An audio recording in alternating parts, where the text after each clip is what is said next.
Rais wa Jamhuri ya Muungano wa Tanzania Samia Suluhu Hassan amefanya kikao kisicho na taarifa za awali jijini Dodoma na wajumbe wa Baraza la Maaskofu Katoliki Tanzania. Taarifa kutoka Ikulu imeeleza kuwa kikao hicho kililenga kuimarisha ushirikiano wa kiutendaji kati ya serikali na Baraza la Maaskofu Katoliki Tanzania TEC. Mazungumzo hayo pia yalijadili kwa kina masuala mbalimbali ya kitaifa yanayoiguza jamii moja kwa moja, yakiwemo masuala ya kisiasa, imani na maendeleo ya nchi. Kikao hicho kiliguzia umuhimu mkubwa wa kuimarisha amani, mshikamano wa kitaifa na kujenga mustakabali mwema wa taifa la Tanzania. Taarifa hiyo ya Ikulu imeeleza kuwa mazungumzo kati ya Rais wa Jamhuri ya Muungano wa Tanzania Samia Suluhu Hassan na viongozi hao wa dini yaliguza nafasi ya madhehebu na viongozi wa dini katika kulea jamii yenye maadili mema.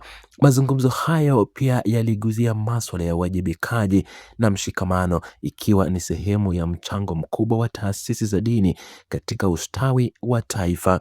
Ikulu imeeleza kuwa Rais wa Jamhuri ya Muungano wa Tanzania Samia Suluhu Hassan aliwashukuru maaskofu hao kwa kuona umuhimu wa kukutana naye jijini Dodoma. Taarifa hiyo imeeleza pia dhamira ya serikali ya kuendeleza utamaduni wa kushauriana na viongozi wa kidini na makundi mbalimbali ya jamii. Muda mfupi baada ya kukamilika kwa kikao hicho cha Dodoma, Rais wa Jamhuri ya Muungano wa Tanzania Samia Suluhu Hassan alisafiri hadi Zanzibar. Huko Zanzibar, mkuu wa nchi alitoa hotuba iliyoibua hisia na mijadala mbalimbali miongoni mwa wananchi na wadau wa siasa nchini.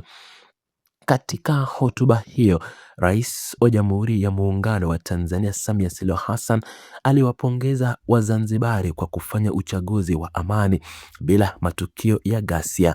Rais Samia Suluhu Hassan alieleza kuwa matokeo ya 87% yalitokana na kushikana kwa wananchi wa Zanzibar wakati wa mchakato wa uchaguzi huo wa mwaka jana. Akiwa visiwani Zanzibar, Rais wa Jamhuri ya Muungano wa Tanzania Samia Suluhu Hassan aliwahoji wale wote wanaokosoa au kuhoji matokeo hayo ya uchaguzi. Mkuu wa nchi alitaka kujua kama wakosoaji hao hawakuona kazi kubwa ya maendeleo na kampeni zilizofanyika visiwani humo. Kikao hicho cha Dodoma kinaonekana kuwa na msingi wa haja ya kujenga taswira ya maridhiano kati ya serikali na taasisi za kidini nchini. Ujumbe huo wa Ikulu unaonyesha nia ya serikali ya kukaa meza moja na viongozi wa kidini kujadili mustakabali wa nchi na amani ya kitaifa. Kikao hicho kinajitokeza pia katika muktadha wa historia ya mahusiano kati ya Rais wa Jamhuri ya Muungano wa Tanzania Samia Suluhu Hassan na uongozi wa Baraza la Maaskofu Katoliki Tanzania TEC. Tarehe 2 Disemba mwaka jana, Rais wa Jamhuri ya Muungano wa Tanzania Samia Suluhu Hassan alitoa hotuba kali akikosoa kauli mbalimbali zilizowahi kutolewa na Baraza la Maaskofu Katoliki Tanzania TEC. Mkuu wa nchi alieleza kuwa kauli hizo zilikuwa zikikinzana na kuibua dhana ya tofauti ya kiitikadi nchini. Kufuatia hotuba hiyo ya mwisho ya mwaka jana, mashehe na viongozi wa kisiasa walihusishwa katika mijadala na mashambulizi ya maneno. Miongoni mwa viongozi wa kisiasa waliohusishwa katika mijadala hiyo na mashambulizi ya maneno dhidi ya Katibu Mkuu wa Baraza la Maaskofu Katoliki Tanzania Padri Charles Kitima ni Makamu wa Rais Daktari Emmanuel Nchimbi. Athari za kikao hiki cha Dodoma zimeanza kujitokeza katika mijadala ya umma na mitandao ya kijamii. Picha na video zilizoonyesha msafara wa Rais wa Jamhuri ya Muungano wa Tanzania ukiwasili mahali pa mkutano zilisambaa kote. Msafara huo ulikuwa ukifuatiliwa na maaskofu pamoja na Katibu Mkuu wa Baraza la Maaskofu Katoliki Tanzania TEC, Padri Charles Kitima. Picha hizo zimetumiwa na wafuasi wa serikali kuonyesha utayari wa Rais wa Jamhuri ya Muungano wa Tanzania Samia Suluhu Hassan katika kuunganisha viongozi wa makundi mbalimbali. Kwa upande mwingine, hatua ya maaskofu kukutana na Rais Samia Suluhu Hassan imezua maswali na mijadala mikali miongoni mwa baadhi ya wananchi na waumini mtandaoni.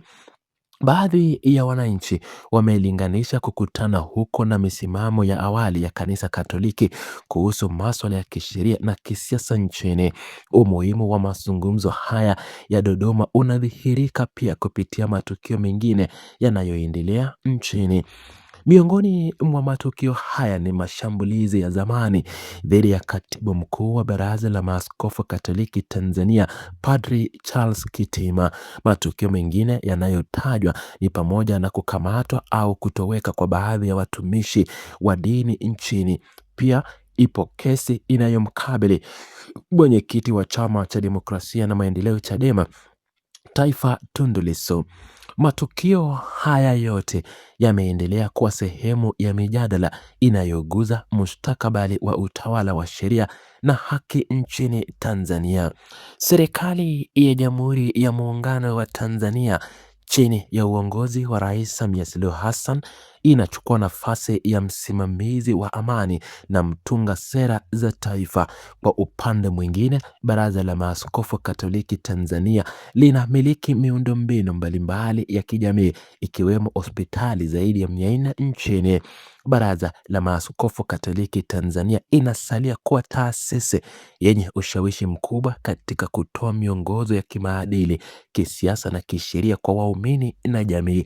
Historia ya mahusiano kati ya Kanisa Katoliki na serikali nchini inahusiana moja kwa moja na uzito wa kikao hiki cha Dodoma. Tangu kutolewa kwa kauli 8 za Baraza la Maaskofu Katoliki Tanzania TEC zilizokosolewa na Rais wa Jamhuri ya Muungano wa Tanzania Samia Suluhu Hassan mwaka jana, mijadala imekuwa mikali. Pia kulikuwepo na maandamano yaliyowahi kufanywa na baadhi ya watu kuelekea ofisi za ubalozi za Vatican. Uwepo wa kikao hiki kipya unaonyesha juhudi za kutafuta uelewa pamoja kati ya mamlaka za nchi na viongozi wa kidini. Hotuba aliyoitoa Rais wa Jamhuri ya Muungano visiwani Zanzibar mara baada ya kikao cha Dodoma inaonyesha kuwa anaendelea kutetea mafanikio ya serikali yake na halali ya mchakato wa uchaguzi. Alipowapongeza Wazanzibari wote kwa kushikana na kufikisha ushindi wa 87%, Rais Samia Suluhu Hassan alikuwa akiwajibu ukosoaji unaotolewa na wakosoaji wa serikali kuhusu mwenendo wa demokrasia nchini. Mkuu wa nchi Samia Suluhu Hassan alisisitiza kuwa amani na maendeleo ndivyo vilivyowasukuma wananchi kujitokeza kwa wingi. Mjadala ulioibuka mtandaoni kufuatia kauli za Zanzibar na kikao cha Dodoma unaonyesha wananchi wamegawanyika katika kuitafsiri nia ya serikali. Baadhi ya wanachambuzi wa kisiasa wanaona hatua za Rais Samia Suluhu Hassan kukutana na TEC kisha kutoa hotuba yenye msimamo mkali Zanzibari ni sehemu ya mpino ya kisiasa za kuonyesha mamlaka na utulivu wa nchi. Wachambuzi wengine wanaamini mazungumzo ya Dodoma yanaweza kuwa mwanzo wa mchakato mrefu wa maridhiano ya kitaifa kati ya serikali na taasisi za kidini. Taarifa ya Ikulu iliyobainisha kuwa maaskofu ndio walioona umuhimu wa kukutana na Rais Samia Suluhu Hassan imeelezwa na wachambuzi kuwa ni kauli yenye ushawishi wa kisiasa. Msisitizo huo unalenga kuonyesha umma kwa viongozi wa Baraza la Maaskofu Katoliki Tanzania TEC walitambua nafasi ya rais na kuamua kumfuata ili kujadili masuala ya kitaifa. Hali hii inatoa taswira ya utayari wa pande zote mbili katika kuendeleza utamaduni wa mazungumzo.